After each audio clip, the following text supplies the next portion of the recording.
This is the moment Michael Phelps shook the world at the 2008 Beijing Olympics, breaking the 200-meter freestyle record by nearly a second. How did he do it? It could be his 6'7" arm span and short legs, producing less drag and more power, or his double-jointed ankles, which gave him a more powerful and flexible kick. His large hands and feet certainly helped as natural paddles and flippers, and, as if all of that doesn't cut it, Phelps' body just happens to produce half the lactic acid of most swimmers, staving off fatigue and speeding up recovery time. When you look at an Olympic swimmer, they don't really look like they're trying, and that's because they know how to move in the water without creating resistance. You don't want to break the line. A swimmer's body is like no other, conditioned and aligned like a torpedo through the water. With no court, track or field to ground you, strength and flexibility are your lifelines against the unforgiving force of the water around you.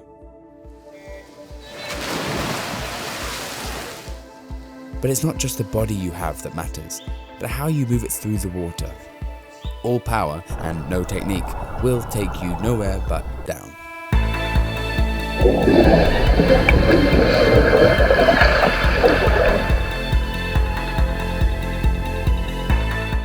This is Your Body on Sport.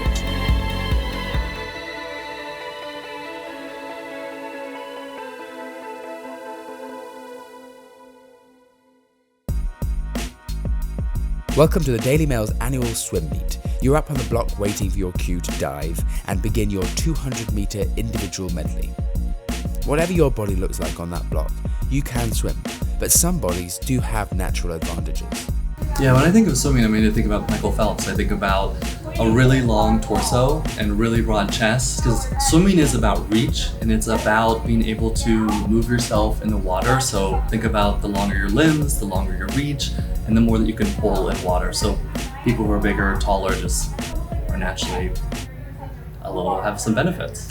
Yeah, like I'm 6'4", so I don't have to try that hard when I swim. So I've always... You're already halfway down the pool. I swear, like you tell when you see someone what they're good at. Like I'm like, oh, you're a flyer, you're a backstroker. And then I feel like it's a very backstroke body type.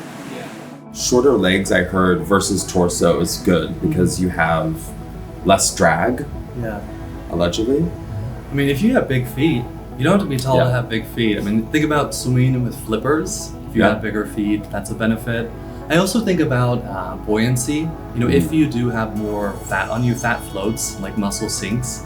So technically, if you have more buoyancy, it might be easier. You have less weight to pull through the water. So I think the point about swimming is anybody can swim, and you just need to find what natural abilities you have to then lean into.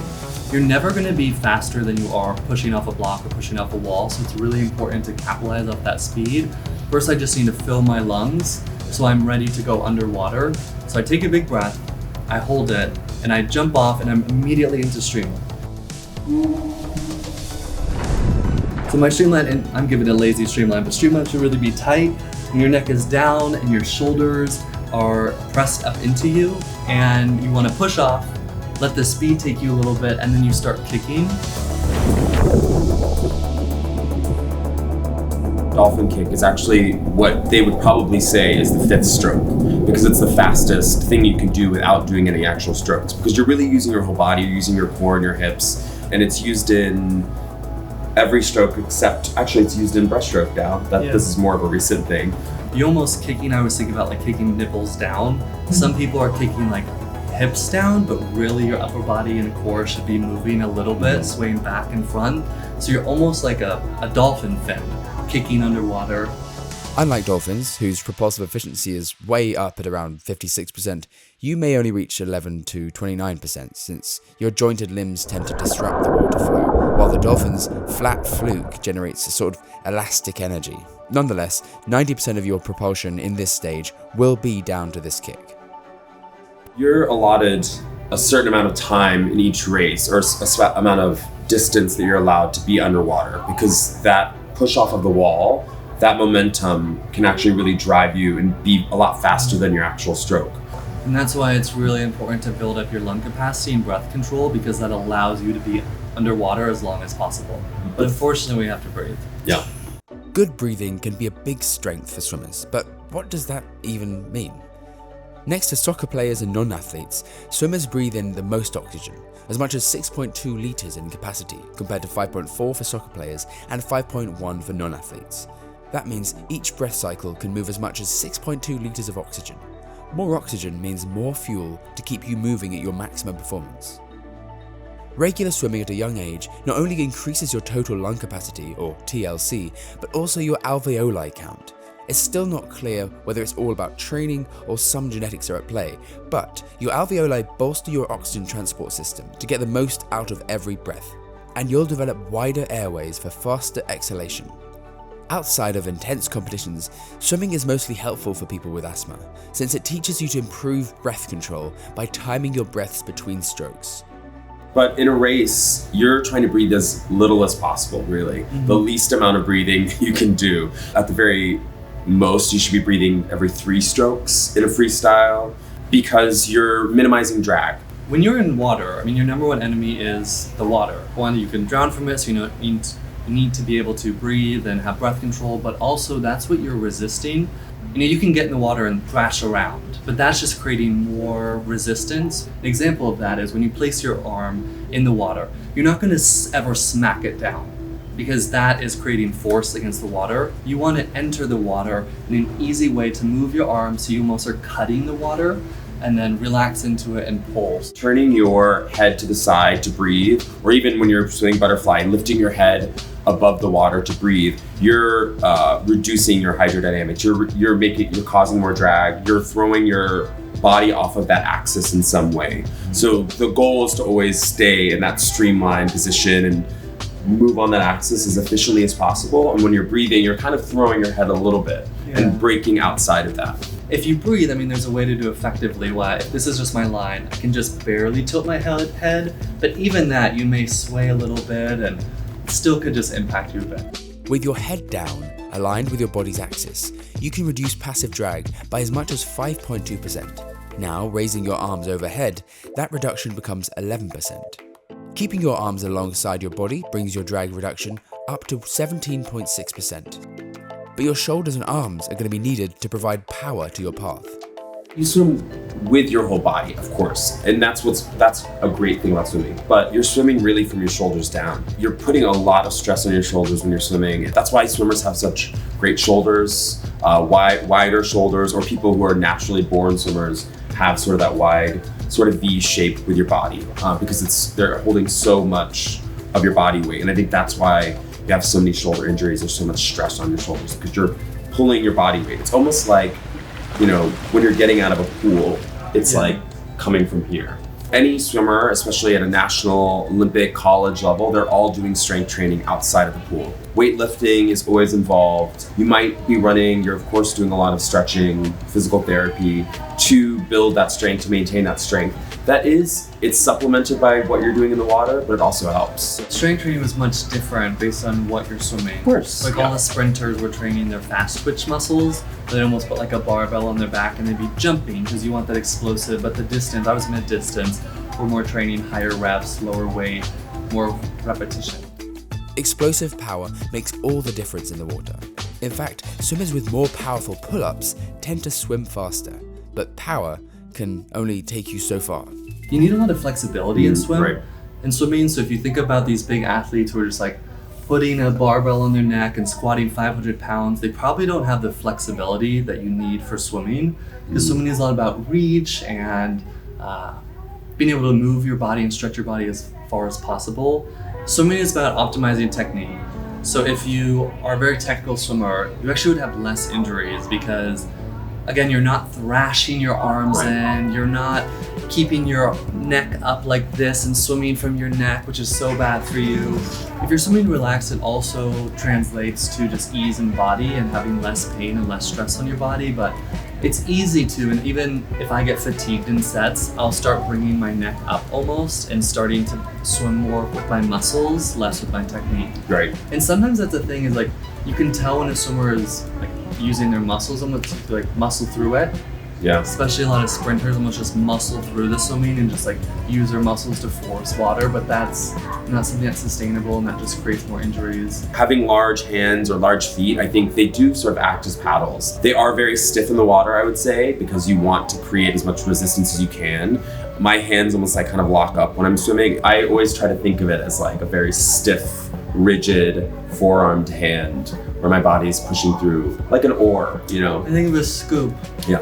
Like if I wanted a really good chip for guac or something, like this is what my hand looks like. Because we're scooping the water. If you swim like this, you know, the water's just going through your fingers. But if you're scooping it, you're able to pull it more. So I sort of think of scoops. Or ice cream is a good Well, one. the only thing I think about when I swim is Yeah, food. that's true. Other swimmers would be upset if it wasn't brought up the extensive, like how prevalent a shoulder injury is. Swimming has a relatively low injury rate, simply because it puts much less pressure on your joints compared to other sports where you'll be bearing your body's weight and momentum. That said, you're not entirely safe from harm, especially if you're training a ton. For every 1,000 hours, you're likely to see between 0.35 and 4 injuries, depending on your training level, while soccer players can reach 8.7 and pro tennis players going as high as 20. Unlike other sports where there is a ground reaction force that transmits power from the legs into the arms, swimming power comes from the muscles in your shoulder girdle. That's why swimmers are especially prone to shoulder injuries, often referred to as swimmer's shoulder. The term can refer to a lot of different injuries that all stem from the repetitive nature of swimming training. Typically these are like superficial, or they could just be, you know, sort of like wear and tear, but a lot of swimmers, it's really the number one thing that keeps people out of the water, especially when you get to a national level or college level and you've been swimming for a long time.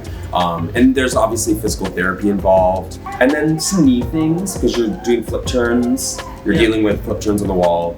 But I think that's if you are a competition swimmer where you are using your body to create as much force as possible, yeah, there's way more wear and tear. But if you're just chilling and swimming and making it more of a lifestyle sport, you should be fine. I mean, do some stretches, you'll be good. I see the blue line, I'm tracking the blue line, and I'm gonna hit a wall at some point. And I know I'm gonna hit a wall because when you're in a pool, you would get to a T. That's helpful because, as we're talking about, you don't want to break this line or your axis. And if you look up, that's again creating like a force. So you see the T, you know the wall is coming, and you want to flip turn. Flipping is really from your core. And I used to like use my back, or I used to use my arms, because technically when you're swimming, you're up front and you can almost use your arms to flip around. But it's really almost just doing a crunch underwater, using the force of your upper body turning to flip around. Then you're on your back, you place your feet on the wall, and you're gonna just push off as absolutely hard as possible. A lot of people think that flags in a pool are just for decoration, and it's really the number one question I get from new swimmers who are swimming backstroke is they'll ask me, how do I know when to stop when I'm swimming on my back? Because you can't see the wall, obviously. And I'm like, that's what the flags are there for. So you use those flags as an indicator of when you are approaching the wall, and you kind of memorize how many strokes about it takes to get to that wall. And that's what allows you to decide where to flip turn and when to turn over. And we call it your stroke count. So somebody asks, like, what is your stroke count? It means how many, which is an interesting term, but it's how many arm strokes it takes for you to get from the flags to the wall. So my stroke count is 2. What is yours? I think it's maybe 2.5. I'm much smaller than you, so Yours would be like mine, 5. 10 maybe. I've been getting back into swimming, and one thing having to remember is reach. It's easy to swim in a box. We're just kind of swimming and not fully extending your arms, because that takes energy. It's actually a lot of work to lift your shoulder all the way and extend. But I do come into that wall at the end of a race, and it's like, you almost want to, it almost should hurt. Yeah, your wrist should be slammed up against the wall. Yeah. We have little pads in the water, and that'll stop the clock. So they can be sensitive, so you want to slam into that to make sure it feels your force so the clock stops. Because there's no worse feeling than ending your race, looking up at the clock, seeing your lane is still running time, and be like, oh shoot, I actually didn't hit this hard enough, and that's just embarrassing. You know, freestyle and backstroke, I think, are a little bit more forgiving on your body, but when you're swimming butterfly, where you're really using you're lifting your entire upper body out of the water with just your arms. A lot of those people who swim butterfly get a lot of those shoulder injuries because there's so much stress on them, and breaststroke as well, because you're really kind of doing something a little bit more natural. You're kind of lifting your body out of the water and putting a lot of pressure on it. If I get injured, it's because I hit another swimmer. My wingspan is long, so if we have two swimmers doing butterfly, one's going down, one's going up, and we're both 6 foot, I mean, we're hitting each other. But butterfly, we don't have any movements on land where you're keeping your legs together and kicking almost like a dolphin. So it's really unnatural and takes a lot of core strength. It's still tough for me. But it's the second fastest stroke, so. And you almost have to sprint it to make it effective, even in practice. Like, there's no slow butterfly. If you're on that line, and I'm swimming freestyle, I'm rotating on that line. And the reason why I'm rotating is because I am taller on my side where I can reach my arm than I am just flat here. My arm, it's only like this much, but my arm goes a little bit further if I'm twisted, and I can drop my arm down and pull. So that's why you are twisting. And you're usually twisting from your hip to try to keep your core engaged. You wouldn't want to just keep your hips the same and you're just twisting, because then you're throwing your spine out of alignment. You'd also want to bring your hips with you. It's all from your lat. Your arm, you need the strength to keep your arm in a same position underwater, but it's really you're driving from your lat. And that's why swimmers, again, you want the Dorito shape. It's because we're going shoulders and lats, and you're really only using your arm strength to keep a position, but you're pulling from your lat. Contributing between 10 and 30% of propulsion in the freestyle are your feet, kicking about 6 times per stroke. The upbeat of the kick generates the most propulsion, while the downbeat helps maintain balance along your axis. I hate kicking. It's so much work. It's the biggest muscles in your body, so if you kick a bunch, you need to breathe more. So sometimes I find I actually kick less. But one thing that we always say in swimming is you're kicking from your hips, not your knees. I think one of the things a lot of new swimmers do is they're kicking from their knee. So if this is my knee, I'm almost just going like this. But I want to be straight. I want to kick through my hip and create, again, like almost a larger fin that I can use to push me. So you're doing your 2 kick, what is it, the 6 beat? 6 beat kick for freestyle and backstroke. They call it the 6 beat kick. And I believe it's 6 kicks per stroke cycle. So is the goal of what you should be doing. So it's a really kind of tight, steady kick. And that's going to propel you through the water like an engine, in our boat analogy, if you will. But it should be a really rapid, tight kick. Not completely straight legs, but you're still kicking from the hips, more from your thighs, and then your below the knee to your feet are sort of an extension of those as well. So there is sort of a rigidity to it, but at the end of the day, you're really kicking. Again, it really starts in your core. We walk all the time, or if you like to run, it's a lot easier, to keep your legs going than it is a lot of times your arms, because they get tired a lot faster for me. See, I find the opposite is when I swam competitively in college, I was an amazing kicker, and that's when I trained. And it really helped me, but when I stopped swimming and I came back into it after like 5-6 years, I'm like a horrible kicker, and I just muscle through things. And also my body is so different. I have larger muscles. I was like this big when I was swimming when I was younger, and my body is not used to kicking as much that I actually get cramps if I'm kicking too much, so I just almost muscle through with my arms. But that is not what you're supposed to be doing. Kicking, it's true. We should be doing more kicking sets. Kicking sets are so important, and kicking is such a huge part of any race, any lap swimming or anything, because it does allow you to move through the water a lot more efficiently and a lot faster. And I know if I'm sprinting, my legs are moving like as hard as I can. Think about it in surface area. Like if my foot is here, I don't have as much surface area to push water, but if it's more pointed, I have more surface area to push against the water. Beach houses look weathered because of its wind, because of either sand, because of the water. I mean, our bodies, I feel like swimming has weathered me in a way of the chlorine is really tough on your skin. Super dry, you get eczema. Make sure you always shower after swimming and put on lotion.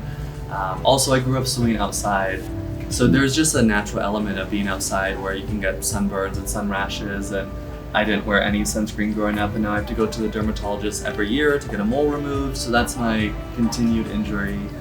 It was funny, I was thinking about injury before this. The only injury I really ever had from swimming was when you get into competitions training, there's a lot of off the block training and practices. So we will just dive off the block, do 1 yard, full sprint, and you're just constantly diving off the block to just optimize your ability to jump, to dive, to sprint. And I would get a blister on the front of my toe because you have the little toe that like hangs over the block. And that was my swimming trauma. That's my swimming story. You know, I think there's cosmetic temporary injuries where when you walk out of practice, I always have a goggle line, like the goggle suction on your eye, and I'll leave practice and be like, it literally looks like somebody just punched me in the eyes. Yeah. So for about an hour, I always have like raccoon circles, which I hate cosmetically. While swimming can help alleviate asthma, exposure to a lot of chlorine and chloramine may leave you vulnerable to long-term respiratory issues. But hold on, it's not the chlorine itself that affects your system, it's what the chlorine reacts with. You might think the classic smell of the swimming pool is the chlorine, used to get rid of bacteria and other germs so you can swim in peace. That's not quite true. What you're smelling is the chemical reaction when chlorine comes into contact with organic matter, sweat, dirt, and other natural body byproducts.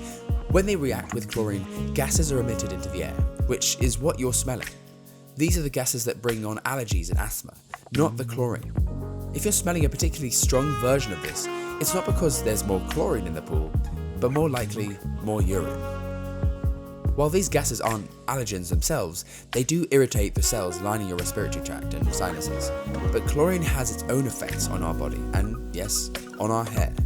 Chlorine does bleach your hair as well. You kind of would know swimmers, especially in high school, you'd know other swimmers because you'd see that dried out tips of your hair, almost like highlights or something, or frosted tips. There were periods where I didn't have eyebrows because my eyebrows had been almost burnt off of my face. Probably too much chlorine in those pools in the water, but it's a badge of honor, if you will, to have a bleached, chlorine damaged hair. Or if your hair falls out when you just like playing with it.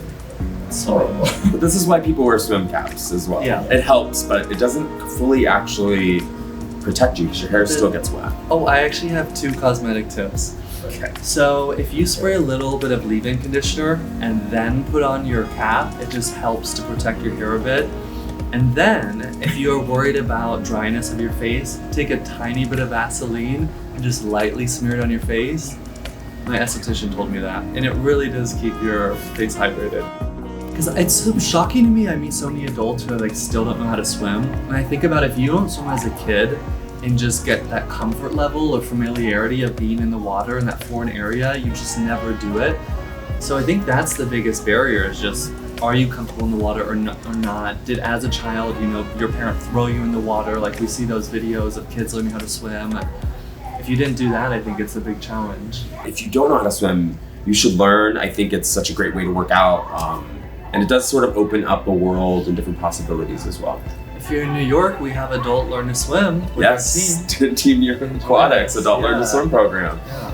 If you're a huge fan of Little Mermaid, come live out your fantasy. I think that's fun. My goal is to be able to swim until I'm 80, and I really think that's possible. With swimming, if I was a runner, no way. My knees would be blown out. Right.